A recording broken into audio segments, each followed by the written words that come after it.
तुझ्यासारखं रिकामं टेकडं नाही आम्ही. अरे बापरे.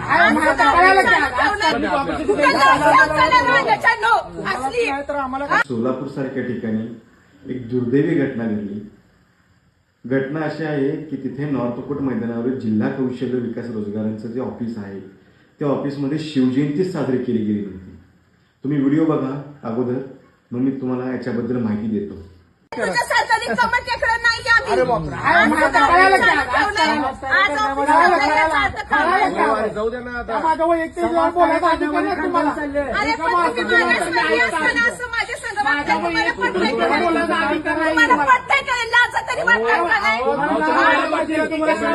कधीतरी बोला की यांचा स्टाफ कमी आहे, काय आहे, तुम्हाला तेवढं पैसे पडले का तरी? ठेव बोट खाली तुझा.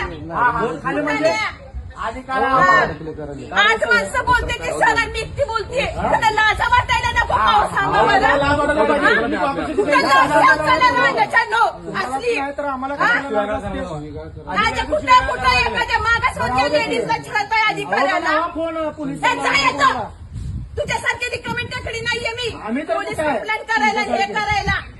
तुम्हाला उद्योगाशी जाण असतील काय म्हणून इकडे तिकडे फिरत असायला दिवसभर. तू जा रे, तुझ्या घरात करून दाखव आधी. अरे मग त्या शिवाजी महाराजांच्याकडे स्वराज्याची कन्सेप्ट आहे ना, त्यांची कन्सेप्ट घरापर्यंत राबव, गोरगरिबापर्यंत. तुला शासकीय घरात सापडतात का पैसे घ्यायला मापायला? कशाला आम्हाला काही कळत नाही का? दबाव टाकता एखाद्या लेडीजवर. कुणी ना तुम्हाला सांगितलं? सर हो बाजूला हो पाठीमागा. कुणी सांगितलं आज ऑफिस मध्ये यायला?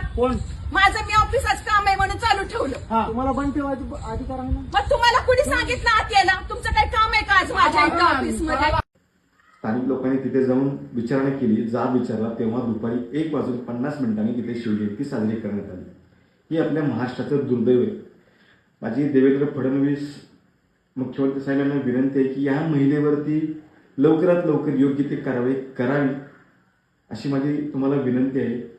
कारण छत्रपती हे म्हणजे आमचं दैवत आहे. कारण आज सरकारी आस्थापनेमध्ये शिवजयंती साजरी करणं ही अनिवार्य आहे. असं असताना सुद्धा तिथे अशी घटना घडतीये.